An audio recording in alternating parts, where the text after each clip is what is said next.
अस्सलाम वालेकुम जी। आज का एक्सपेरिमेंट हम करने वाले हैं ए स्टेबल मल्टी वाइब्रेटर एक्सपेरिमेंट। तो आज हम इसे ट्रांजिस्टर लॉजिक की मदद से परफॉर्म करेंगे। अब आपके पास इसे फ्री रनिंग वाइब्रेटर भी मल्टी वाइब्रेटर भी बोला जाता है। अगर हम देखें तो इसमें हमें चाहिए क्या, तो हमें दो ट्रांजिस्टर चाहिए, C828 हम इस्तेमाल करेंगे। हमें दो 1K की रेजिस्टेंस चाहिए, दो 82K की रेजिस्टेंस चाहिए, दो कैपेसिटर चाहिए। 0.1 माइक्रोफैरड मैंने लिखा हुआ है। ये आपके पास आम तौर पे रूटीन में इस्तेमाल किया जाता है, मगर इस केस में इतनी तेजी से वो फ्री रनिंग होगी कि नोटेबल नहीं होगा। मोस्टली हम 10 माइक्रोफैरड प्रेफर कर लेते हैं, तो 10 में हमें वाजिया तौर पे उसकी स्विचिंग नजर आएगी। और वीसीसी चाहिए होगा, ग्राउंड चाहिए होगा, सादा सा सर्किट है। तो देखते हैं कैसे हम इसे परफॉर्म कर सकते हैं। तो सबसे पहले जो हम दो ट्रांजिस्टर यूज करने वाले हैं वो है C828। मैं यहाँ पे इनको प्लेस कर लेता हूँ। अब आपके सामने देखें, मैंने इसका रुख, ये दो तरह की इसकी सरफेस होती है, एक फ्लैट और एक कर्व।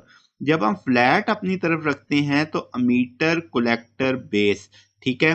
और दूसरा ट्रांजिस्टर उसका रुख मैं बदल के लगा दूंगा, यानी उसकी कर्व साइड अपनी तरफ रखूंगा। तो ये थोड़ा सा डिस्टेंस पे मैंने लगा दिया। अब आप वाज़ह तौर पे देख सकते हैं कि इसकी कर्व साइड हमारी साइड पे है। तो जब फ्लैट थी तो अमीटर इधर था, अब इसका अमीटर इधर है, कलेक्टर दरमियान में, और साइड पे क्या आ गई, बेस आ गई। ठीक है। चूंकि मुझे बेस के जरिए कनेक्शन करना है तो बेस मैंने सेंटर में रखी है। इसकी बेस इधर है और इसकी बेस इधर है। ओके होगी बात। अब सबसे पहले शुरू करते हैं, कहाँ से, अमीटर दोनों का ग्राउंड करना है।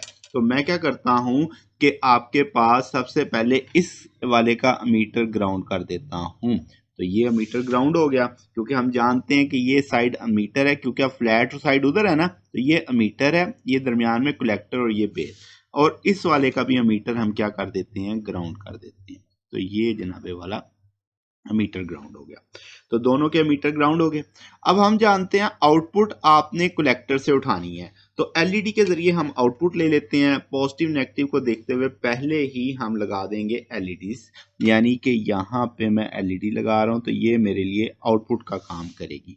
इसी तरीके से दूसरी एलईडी भी लगा देता हूँ कलेक्टर पे, तो ये मेरे लिए एक आउटपुट का काम करेगी। ठीक होगी बात। तो अब आपने एलईडीज भी प्लेस कर दी। एलईडीज आपको पता है कहाँ लगाई हैं, कलेक्टर के साथ लगाई हैं, जो हमें आउटपुट का काम करेंगी। अब कलेक्टर ने ही 1K लेना है, तो कलेक्टर से ही 1K लेके उसे हम VCC तक ले जाते हैं।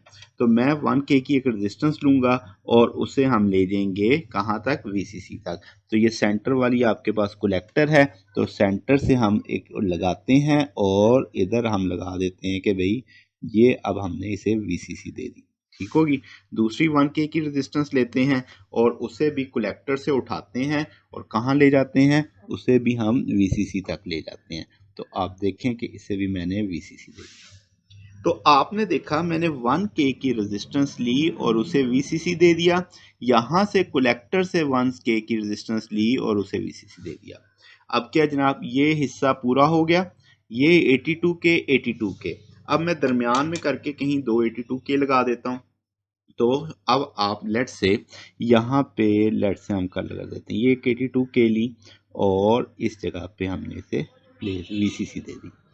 ठीक है। अब आप देख सकते हैं दूसरी 82K भी हम लेते हैं और उसको भी दरमियान में कहीं इस तरीके से ही एडजस्ट कर देते हैं, दिस वन। तो ये अब आपके पास 82K आ गई। ठीक।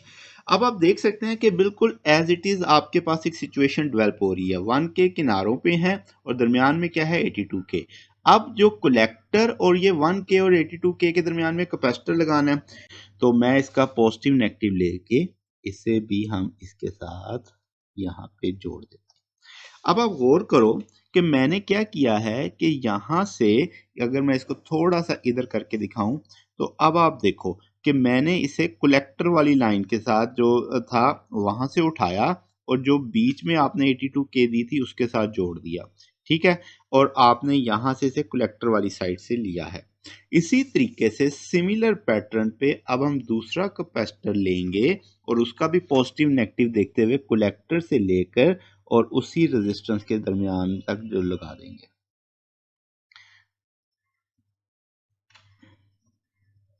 जी। अब आपके पास दो कैपेसिटर लग चुके हैं। अब आप अगर इसको इस एंगल से देखें तो अब आप समझ सकते हैं कि हमने इसके कलेक्टर से उठाया और उस रेजिस्टेंस पे दे दिया जो 82K हमने लगाई थी। ठीक, अब यहाँ से आप देख लें तो उसी के साथ उसी लाइन में ये लग रहा है। ठीक है, तो अब आपने इस तरीके से इसे डिज़ाइन कर लिया है। अब आपके पास लास्ट स्टेप रह गया है कि आपने इस जगह से कैपेसिटर उठा के दूसरे वाली की बेस पे देना है। तो मैं क्या करता हूँ कि यहाँ से कैपेसिटर उठाता हूँ, यानी ये वाली साइड उठाएंगे हम यहाँ से और उसको दूसरे वाली साइड पे दे देंगे। ये मैंने उठाया और उसको बेस पे, अब हम जानते हैं बेस इसमें सबसे इधर वाला टर्मिनल होगा, तो यहाँ पे दे दिया। अब आपके पास अगर आप देखें तो हमने कैपेसिटर से उठाया इसे और यहाँ से ये वायर ली और उसकी बेस पे दे दी जाके तीसरे वाली टर्मिनल पे। अब इसकी बेस भी अगर आप देखो कहाँ यहाँ से, तो ये बेस वाली लाइन इसकी आपको खाली दिख रही है, तो यहाँ से आप कैपेसिटर लेंगे और इसकी बेस पे दे देंगे। तो अब मैं दूसरी साइड से उठाता हूँ, आपके सामने इसको लगा देते हैं। तो यहाँ से ये बेस है, आप देखें ज़रा, ये बेस पे मैंने लगाया। ठीक है, और उस वाली साइड्स के जो कैपेसिटर था उसके साथ इसे जोड़ दिया। तो ये जनाब अब आपका सर्किट तैयार हो गया। बिल्कुल हमने सेम इसी सर्किट को फॉलो किया है, कोई चीज़ इसमें बदलाव नहीं की। अब आपने देख लिया कैसे सर्किट को जोड़ा गया। अब हम वीसीसी देते हैं और ग्राउंड देते हैं और चेक करते हैं कि आया ये फ्री रनिंग बनता है या फ्री यानी ये स्टेबल आपके पास परफॉर्म होता है या नहीं। तो ये जनाब हमने इसको लगा दिया। अब आप देखें कि ये स्विच कर रहा है कि आपके पास ये अपनी स्टेट को टॉगल कर रहा है। हमने जस्ट वीसीसी दिया है और आपके पास ये फ्री रनिंग परफॉर्म कर रहा है। इस चीज़ को आप कहते हैं कि ये ए स्टेबल मल्टी वाइब्रेटर है या फ्री रनिंग मल्टी वाइब्रेटर है।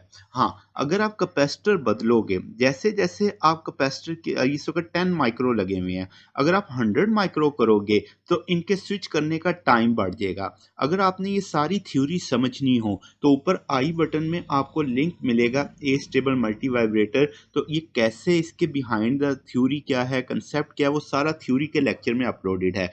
आज तो सिर्फ हमने प्रैक्टिकल परफॉर्म करके देखा कि आया ये प्रैक्टिकल परफॉर्म होता है। तो आज हमने टीटीएल की मदद से यानी ट्रांजिस्टर ट्रांजिस्टर लॉजिक की मदद से ए स्टेबल को परफॉर्म किया। बहुत सादा सा सर्किट है। अब